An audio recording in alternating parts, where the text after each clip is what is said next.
ठंड में देवरानी जेठानी का मिर्ची से भरा खाना खाने का ससुराल। रश्मि और शिप्रा गृह प्रवेश के लिए दरवाजे पर खड़ी थी। तभी काजल उनकी आरती उतारकर अपने दोनों नई नवीली भाभियों से कहती है, रश्मि भाभी, शिप्रा भाभी, आप दोनों अपने दाहिने पैर से कलश गिराकर गृह प्रवेश कीजिए। दोनों बहुएं एक साथ गृह प्रवेश करती हैं। तब उनकी सास उनसे कहती है, रश्मि बहू, शिप्रा बहू, ये है हमारा घर।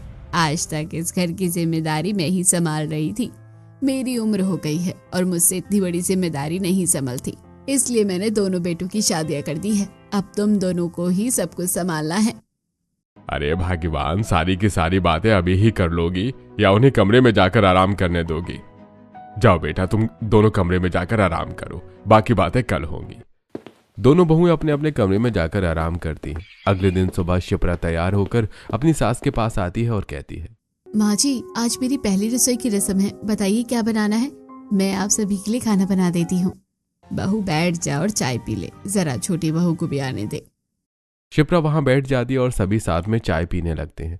तब तक रश्मि भी वहां आ जाती है और अपने सास ससुर के पैर छूने के बाद कहती है, माँ जी, मुझे उठने में ज्यादा देर तो नहीं हुई?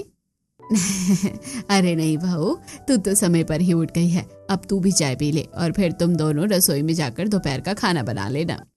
काजल रश्मि को भी चाय देती है। रश्मि चाय पी रही थी, तभी तरुण और नीलेश भी वहां आ जाते हैं और वो लोग भी चाय पीने लगते हैं। नीलेश कहता है, वैसे माँ, आज खाने में क्या बन रहा है? अरे तुम लोगों को सब कुछ अभी ही जानना है क्या?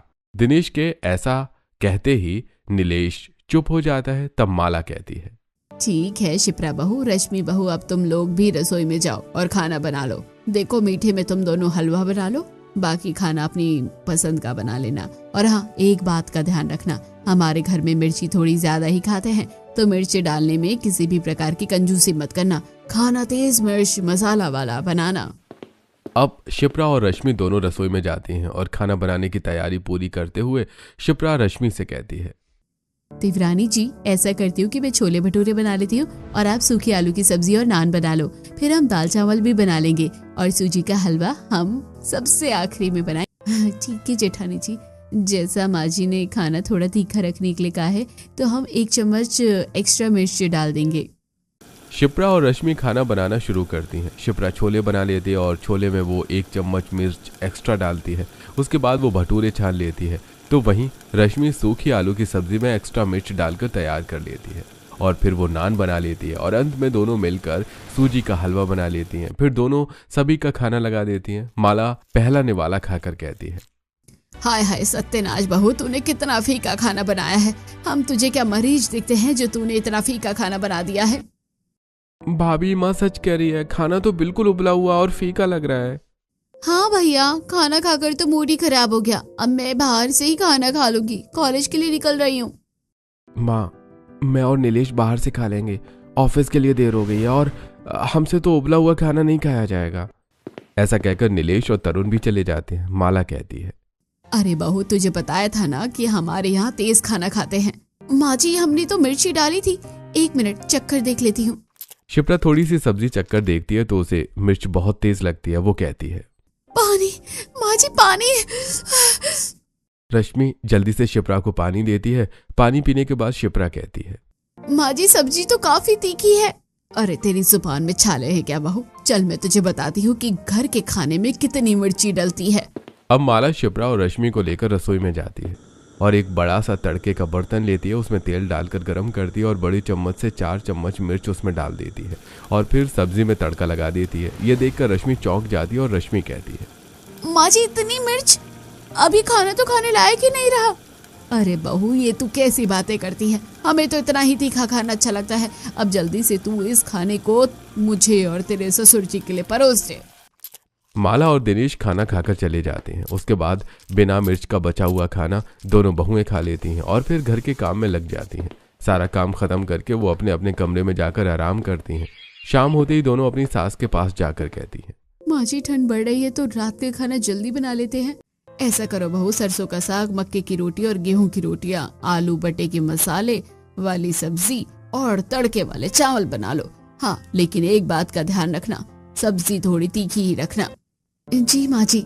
वैसे माँ, भाभी अभी नहीं है। मुझे लगता है कि आपको रसोई में जाकर मिर्च की क्वांटिटी बता देनी चाहिए।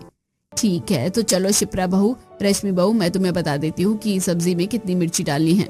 अब माला बहुओं के साथ रसोई में आती है और 5 बड़ी चम्मच मिर्ची के निकालती है और कुछ लाल सूखी मिर्ची भी निकालती है और कहती है, बहू ये पिसी मिर्ची का पाउडर तो तुम डालना ही, लेकिन इससे ज्यादा स्वाद नहीं आता है खाने में।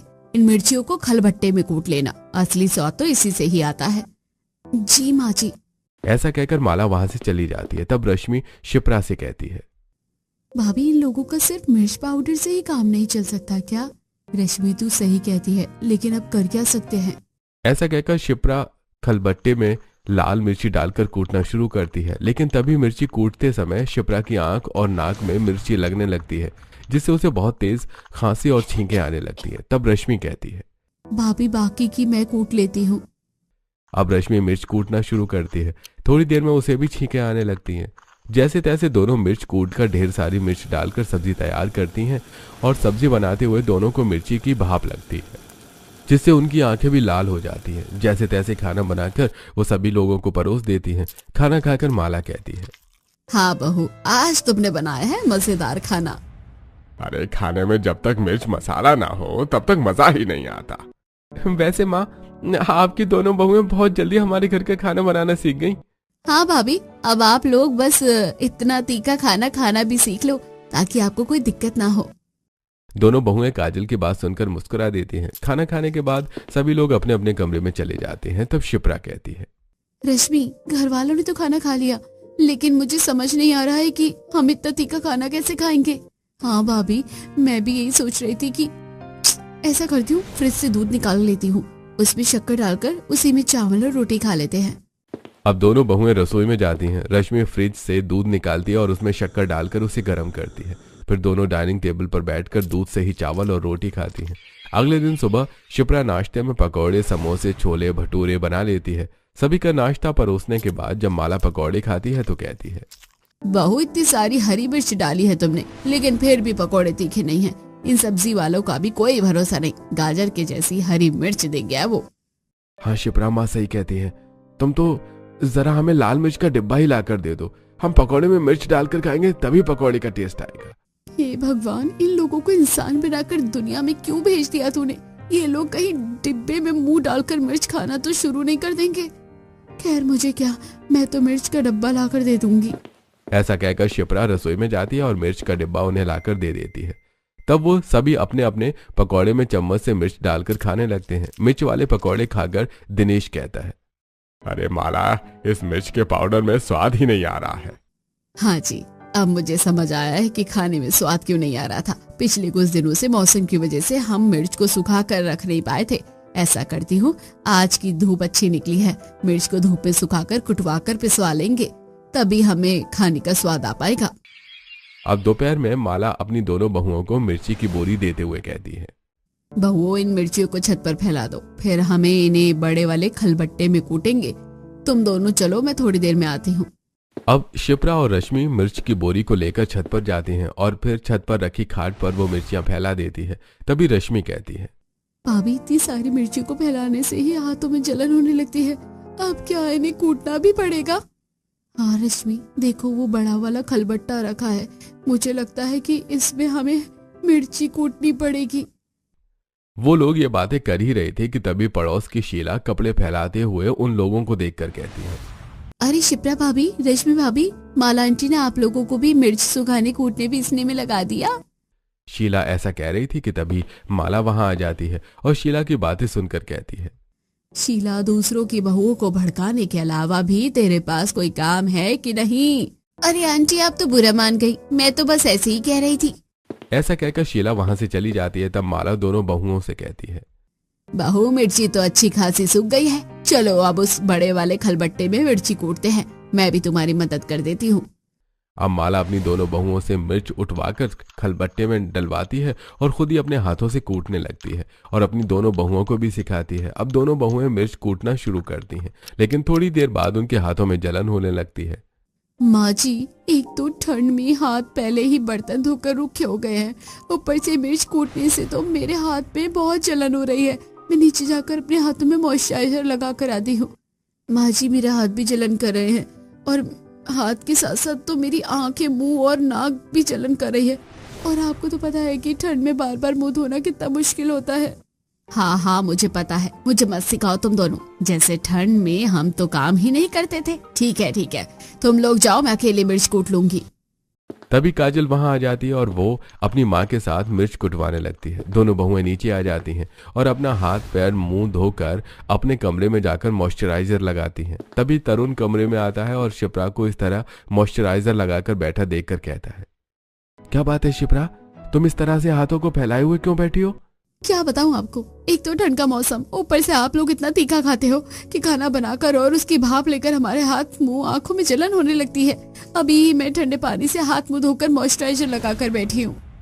अब शिप्रा, हमारी तो शुरू से ही तेज मिर्च वाली खाने की आदत है, तुम लोगों को धीरे धीरे ऐसी आदत पड़ जाएगी। तो वहीं दूसरी तरफ रश्मि अपने पति से कहती है, आप लोग तो तेज मिर्च मसाला वाला खाना खा लेते हैं, लेकिन हम क्या खाए हमें समझ नहीं आता। कभी हम शक्कर से रोटी खाते हैं तो कभी दूध से रोटी। इतना तेज खाना हम नहीं खा सकते। तुम लोग अपने लिए कुछ और क्यों नहीं बना लेते? टाइम मिले तब ना, सारा दिन तो आप लोगों के लिए तीखा खाना और मिर्ची की चटनी, मिर्च के पकोड़े बनाने में लग जाता है। ऊपर से ये काम कम था क्या जो माँ जी ने आज मिर्च कूटने का भी काम दे दिया। शाम को दोनों रसोई में जाती हैं। तब रश्मि कहती है, शिप्रा भाभी, वैसे ही हाथ और मुंह में जलन हो रही है और अभी तीखा खाना भी बनाना है। ये बताओ कि आज हम क्या खाएंगे।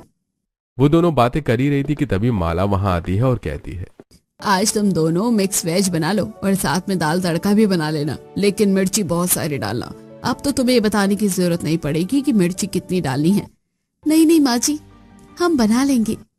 माला के जाने के बाद दोनों खाना बनाना शुरू करती हैं। फिर ढेर सारी मिर्च सब्जी में डालकर जब मसाला भुनता है तो उनके मुंह और हाथ फिर से जलन करने लगते हैं। रश्मि अपना मुंह धोते हुए शिप्रा से कहती है, शिप्रा भाभी, ठंड में मिर्च की जलन की वजह से बार बार ठंडे पानी से मुंह धोना भी किसी जंग लड़ने से कम नहीं है। हाँ रश्मि, मेरा भी मुंह और आंखें जलन कर रही है। तुम जल्दी से मुंह धोकर हटो, फिर मुझे भी ठंडे पानी से मुंह धोना है। रश्मि के हटने के बाद शिप्रा भी ठंडे पानी से मुंह धोती है। उसके बाद दोनों बहुएं खाना बनाकर परोस देती हैं। सभी लोग खाना खाने लगते हैं। तब दिनेश दोनों बहुओं से कहता है, अरे शिप्रा बहू, रश्मि बहू, तुम भी तो खाना खाओ। तुम दोनों खाना क्यों नहीं खा रही हो? नहीं पिताजी, हम दोनों इतना तेज मिर्च वाला खाना नहीं खा सकते। आप लोगों के खाना खाने के बाद हम अपने लिए मैगी बना लेंगे। भाभी, अब तो आप लोगों को आए कुछ दिन बीत गए हैं, अब तो आप हमारे साथ खाना खा लो।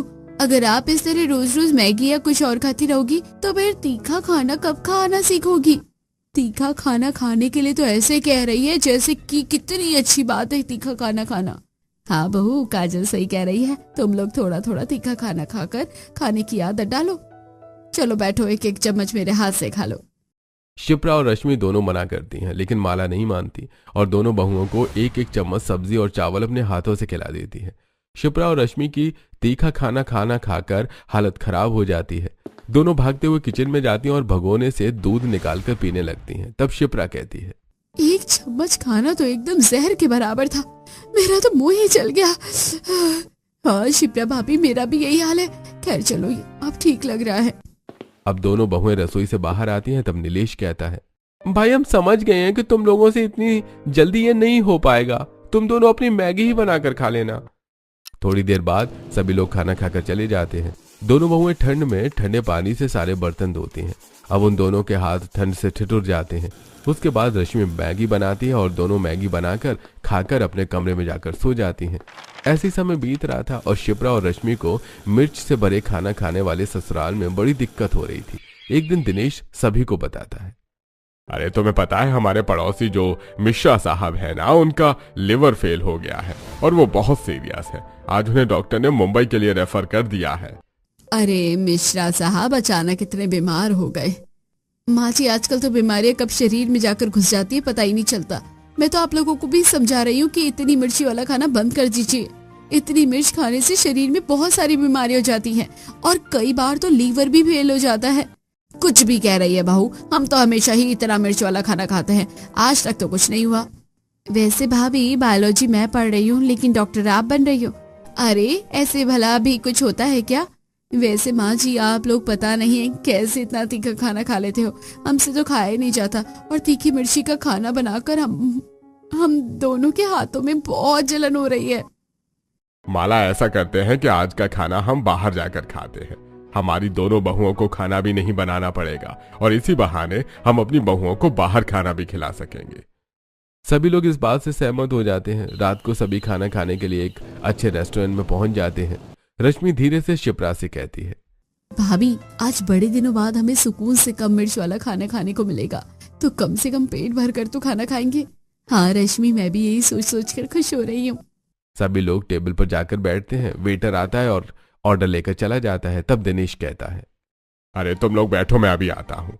दिनेश उठकर रेस्टोरेंट के रिसेप्शन पर जाता है और कहता है, देखिए टेबल नंबर 4 का जो आपने ऑर्डर लिया है ना, उस खाने को आप अच्छा खासा तीखा कर देना। हमें तीखा खाना ही पसंद है। जी आप चिंता मत कीजिए, खाना तीखा हो जाएगा। दिनेश अपनी चेयर पर आकर बैठ जाता है। थोड़ी देर बाद खाना लगता है और सभी लोग खाना खाना शुरू करते हैं। तब खाना खाकर तरुण कहता है, अरे वाह पिताजी, ये खाना तो हमारे घर की ही तरह बहुत तीखा और चटपटा मजेदार लग रहा है। लेकिन जैसे ही शिप्रा और रश्मि एक निवाला खाना खाती है तो उनके मुंह जलने लगते हैं और वो पानी पीते हुए कहती हैं, ये क्या, रेस्टोरेंट वाले कब से इतना तेज मिर्च वाला खाना बनाने लगे कि मुंह ही जल गया। हाँ शिप्रा भाभी, हमें तो लगा कि कम से कम रेस्टोरेंट का खाना तो हम खा पाएंगे, लेकिन ये भी इतना तीखा है कि हमसे खाया नहीं जा रहा। अरे बहू, इतना भी तीखा नहीं होगा। मैंने ही रिसेप्शन पर जाकर थोड़ा तीखा करने के लिए कहा था। अब थोड़ा तीखा तो तुम दोनों को खाना ही पड़ेगा। हमारी दोनों बहुओं के भी नखरे हैं। इतने दिन हो गए हैं तुम्हें आए हुए, लेकिन थोड़ा भी तीखा नहीं खाती हो तुम। तुम्हारी वजह से हम रेस्टोरेंट आ सकते हैं, तो क्या तुम हमारी वजह से थोड़ा तीखा खाना नहीं खा सकती? हाँ रश्मि, माँ सही कहती हैं। अब तुम लोगों को भी थोड़ा थोड़ा तीखा खाना खाकर तीखा खाने की आदत डालनी होगी। चलो अब खाना खाओ। सभी लोग खाना खाने लगते हैं। रश्मि और शिप्रा भी जैसे तैसे थोड़ा बहुत खाना खाती हैं। रात को सभी लोग घर आ जाते हैं। अगले दिन सुबह सारा काम खत्म करने के बाद रश्मि शिप्रा के रूम में जाती है। दोनों बैठकर बातें करने लगती हैं। तब रश्मि कहती है, शिप्रा भाभी, अब बहुत हो गया, बहुत खा लिया हम लोगों ने जबरदस्ती का मिर्च वाला खाना। अब तो हमें इन सब से बचने के लिए कुछ न कुछ करना ही पड़ेगा। हाँ रश्मि, ये खुद तो तीखा खाते हैं, हमें भी इतना तीखा खिलाते हैं। कोई तो ऐसी तरकीब लगानी होगी कि ये लोग तीखा खाना खाना ही छोड़ दे, ताकि हमें भी तीखा खाना खाना न पड़े और इनका स्वास्थ्य भी भविष्य भी खराब होने से बच जाए। वो लोग बात कर ही रहे थे कि तभी काजल वहां आती है और कहती है, शिप्रा भाभी, रेशमी भाभी, आप दोनों को माँ ने हॉल में बुलाया है। शायद उन्हें आप दोनों से कोई बात करनी है। अब शिप्रा और रश्मि हॉल में आती हैं, जहां पर दिनेश, तरुण, नीलेश सभी बैठे हुए थे। तभी माला कहती है, रश्मि बहू, शिप्रा बहू, अगले हफ्ते काजल का बर्थडे है। काजल का बर्थडे है। तुम लोगों के आने के बाद घर में कोई पार्टी भी नहीं हुई, तो हम सोच रहे हैं कि इसी बहाने सभी रिश्तेदारों को बुला लेंगे। पार्टी भी हो जाएगी और रिश्तेदारों का तुमसे मिलना जुलना भी हो जाएगा। माँ जी, ये तो बहुत अच्छा सोच रहे हो। देखो बहू, तैयारी अभी से करनी पड़ेगी। और हाँ, मेहमानों के खाने की सारी जिम्मेदारी तुम दोनों पर ही होगी। हाँ हाँ माँ जी, क्यों नहीं, हम दोनों कर लेंगे सारी तैयारियाँ। आप चिंता मत कीजिए। तैयारियां अभी से शुरू कर दो। किसी चीज में कमी नहीं रहना चाहिए। और हाँ बहू, खाना तुम लोग तीखा ही बनाना। पिताजी, इतना तीखा खाना मेहमान खा लेंगे क्या? मेरा मतलब है हर कोई इतना तीखा नहीं खाता जितना आप लोग। हाँ तो इतना तीखा मत बनाना, लेकिन तीखा तो तब भी बनाना ही पड़ेगा ना। पता चला तुम लोग बिल्कुल फीका खाना बनाकर रख दो। अगले दिन माला दोनों बहुओं से कहती है, शिप्रा बहू, रेशमी बहू, चलो हम बाहर चलते हैं। बाजार में पार्टी के लिए सामान भी तो खरीदना है और ठंड का मौसम है, तो शाम होने से पहले ही घर वापस भी आना है। अब माला शिप्रा और रश्मि के साथ बाजार जाती है और सबसे पहले तो घर की सजावट का कुछ सामान खरीदती है। फिर रसोई के लिए कुछ मसाले खरीदती है और फिर कहती है, बहू, बाकी सामान तो हो गया, अब हमें सब्जियां खरीदनी है। तो सब्जियों में सबसे पहले हम अलग अलग तरह की मिर्च खरीद लेते हैं। वैसे भी हमारे घर की तो पहचान है कि हमारे यहाँ अलग अलग तरह की मिर्च का इस्तेमाल करके खाना बनता है। ऐसा कहकर माला सब्जी मार्केट में जाती है। सबसे पहले शिमला मिर्च लेती है, उसके बाद लौंग मिर्ची लेती है, उसके बाद तीखी हरी मिर्च और नॉर्मल हरी मिर्च भी लेती है। फिर वो कुछ सब्जियां खरीदती है और इस तरह वो लोग शाम को सब्जियां लेकर वापस आ जाते हैं। इसी तरह समय बीतता है और पार्टी वाला दिन भी आ जाता है। सुबह से ही दोनों बहुएं तैयारियों में लगी हुई थी। तभी वहां माला आती है और कहती है, अरे शिप्रा बहू, मेहमानों की खाने की तैयारी होने लगी ना? हाँ माँ जी, कड़ी बन गई है, आलू छोले बने हैं, इसके बाद हमें पनीर मसाला भी बनाना है और अंडा करी भी बनानी है। और साथ में नान और कुलचे भी बनाने हैं। और रश्मि तो पूरियां छान रही है। ठीक है बहू, लेकिन जल्दी, ज्यादा फीका खाना मत बनाना। ऐसा कहकर माला कड़ी में झांकते हुए कहती है। अरे ये क्या, कड़ी तो बिल्कुल भी लाल नहीं दिख रही है। ऐसा कहकर माला कड़ी में 4 चम्मच मिर्च के डाल देती है और वहां से चली जाती है। भाभी अच्छी खासी कड़ी खराब कर दी है सासू माँ ने, इतना तीखा बना दिया। इतना तीखा कौन खाता है? हमारी इतनी मेहनत से बनाई हुई कड़ी खराब हो जाएगी। शिप्रा भाभी, मेरे पास एक आइडिया है इन लोगों को सुधारने का, अगर आप मेरा साथ दो तो। रश्मि शिप्रा के कानों में कुछ कहती है। यह सुनकर शिप्रा भी खुश हो जाती है। शाम हो जाती है और सभी मेहमान आने लगते हैं। सबसे पहले तो काजल केक काटती है। थोड़ी देर बाद माला अपनी दोनों बहुओं से कहती है। शिप्रा बहू, रश्मि बहू, अब तुम दोनों मेहमानों को खाना परोस दो। जी माँ जी, हम लगा देते हैं। अब रश्मि और शिप्रा रसोई में जाती हैं और खाना लेकर आती हैं और सभी मेहमानों को खाना परोसने लगती हैं। थोड़ी देर में सभी मेहमान खाना खा लेते हैं। तब रश्मि अपने ससुराल वालों से कहती है। माँ जी, पिताजी, मेहमानों ने तो खाना खा लिया, अब ऐसा कीजिए कि हम आप लोगों का भी खाना परोस देते हैं, आप लोग भी खाना खा लीजिए। हाँ रश्मि बहू, वैसे भी हम सभी को बहुत भूख लगी है। चलो हम इस टेबल पर बैठ जाते हैं और तुम खाना परोस दो। ऐसा कहकर दिनेश और उसके परिवार के सभी लोग एक टेबल पर बैठ जाते हैं। रश्मि और शिप्रा उन सभी को खाना परोस देती है। सभी लोग खाना खाना शुरू करते हैं, लेकिन खाना खाते ही दिनेश कहता है। अरे रश्मि बहू, मुझे ऐसा क्यों लग रहा है कि आज का खाना बहुत तीखा है। ये सुनकर रश्मि हंसते हुए कहती है। कैसी बातें करते हैं पिताजी, आप लोगों को फीका खाना पसंद नहीं है, इसलिए तो हमने तीखा खाना बनाया है। और वैसे आप लोगों को खाना तीखा कब से लगने लगा? हाँ पिताजी, रश्मि सही कहती है, आप लोगों के कहने पर ही तो हमें तीखा खाना बनाना पड़ता है। अजी खा भी लीजिए, थोड़ा तीखा ही सही। अगर हम लोग अपनी बहुओं से तीखा खाने की शिकायत करेंगे तो कल से वो लोग फीका खाना बनाने लगेगी। माला के ऐसा कहने पर दिनेश भी चुपचाप खाने लगता है और उसके दोनों बेटे और काजल भी चुपचाप खाना खाने लगती हैं। सभी लोग खाना खा लेते हैं। उसके बाद सारे मेहमान चले जाते हैं। तब माला कहती है। बहू, अब सभी मेहमान तो चले गए और ठंड भी बढ़ रही है, चलो हम घर के अंदर चलते हैं। सभी लोग अंदर आ जाते हैं। तभी नीलेश कहता है। मैं बाथरूम से अभी आता हूँ, पता नहीं क्यों मेरे पेट में बहुत जलन हो रही है। ऐसा कहकर नीलेश बाथरूम में चला जाता है। तभी तरुण कहता है। माँ, मेरे भी पेट में बहुत जलन हो रही है, पता नहीं खाना खाने के बाद से ऐसा क्या हो गया। ऐसा कहकर तरुण भी बाथरूम में चला जाता है। तब माला कहती है। मेरे भी पेट में बहुत जलन हो रही है, बहू जरा मीठी लाना, जरा फ्रिज से निकाल कर। हाँ माँ, मुझे भी मीठी दही खानी है, मेरे पेट में भी बहुत जलन हो रही है और जुबान भी जलन कर रही है। रुकिए, मैं आप लोगों के लिए मीठी दही लेकर आती हूँ। अब शिप्रा रसोई में जाती है और फ्रिज से दही निकाल कर उसमें शक्कर मिलाती है और फिर बाहर लाकर अपनी सास और नंद को देती है। तभी दिनेश कहता है। अरे भाई, ये मीठी दही मुझे भी दे दो, मेरे पेट में भी जलन हो रही है। शिप्रा दिनेश को भी मीठी दही देती है। तब तक दोनों भाई भी बाथरूम में आ जाते हैं। शिप्रा उन दोनों को भी मीठी दही दे देती है। अब बार बार सभी लोग बाथरूम में जाते हैं और वापस आकर पानी पीते हैं और दही खाते हैं। ऐसी काफी देर हो जाती है। तब दिनेश कहता है। अरे हम लोगों के पेट की जलन तो बंद हो ही नहीं रही है, ऐसा लगता है कि डॉक्टर को बुलाना पड़ेगा। वैसे शिप्रा बहू, रश्मि बहू, तुम मुझे एक बात बताओ, हम लोग तो इतना तीखा खाना खाते हैं, उसके बाद भी आज हमें खाना तीखा लग रहा है। क्या तुम लोगों ने आज खाने में जरूरत से ज्यादा ही मिर्ची डाल दी है क्या? माँ जी, हमने आज जानबूझकर जरूरत से ज्यादा मिर्ची डाल दी थी। हम आपको ये बताना चाहते थे कि जब कोई ज्यादा तीखा नहीं खाता है और उसे तीखा खाना खिलाया जाए तो उसे कैसा महसूस होता है। माँ जी, हम जब से आपके घर में आए हैं हमने आज तक पेट भर के खाना नहीं खाया, क्योंकि हमें भी तीखी मिर्ची का खाना खाकर ऐसा ही महसूस होता है जैसा आप लोगों को भी अभी हो रहा है। हाँ भाभी, आप लोग सही कहते हो, मैं आपकी स्थिति समझ सकती हूँ। ये हमारी ही गलती है कि हमने आपको अपनी तरह खाने के लिए मजबूर किया। हाँ बहू, तू सही कह रही है, हमें तुम लोगों को तीखा खाना खाने के लिए फोर्स नहीं करना चाहिए था। वो तो ठीक है माँ, लेकिन मेहमानों ने इतना तीखा खाना खाया होगा तो हमारी कितनी बेइज्जती हुई होगी। क्या सोच रहे होंगे वो हमारे बारे में कि हमारे घर की दोनों बहुओं को खाना बनाना ही नहीं आता। ऐसा कुछ नहीं है जेठ जी, दरअसल माँ जी ने मेहमानों के लिए फीकी बनाई हुई कढ़ी में ज्यादा मिर्ची डाल दी थी, इसलिए हमें गुस्सा आ गया और हमने ये सब किया। लेकिन मेहमानों का खाना हमने फीका ही रखा था, इसलिए उन्हें कोई दिक्कत नहीं हुई। अरे ये तो तुम लोगों ने बहुत अच्छा किया बहू कि मेहमानों को तीखा खाना नहीं खिलाया और हमारी बेइज्जती होने से बच गई। ये सुनकर दोनों बहुएं खुश हो जाती हैं। उसके बाद उनके ससुराल वाले दोनों बहुओं से माफी मांगते हैं और आज के बाद नॉर्मल खाना खाने का वादा करते हैं। और इस तरह उन दोनों की भी समस्या हल हो जाती है और सभी लोग आपस में मिलकर खुशी खुशी रहने लगते हैं।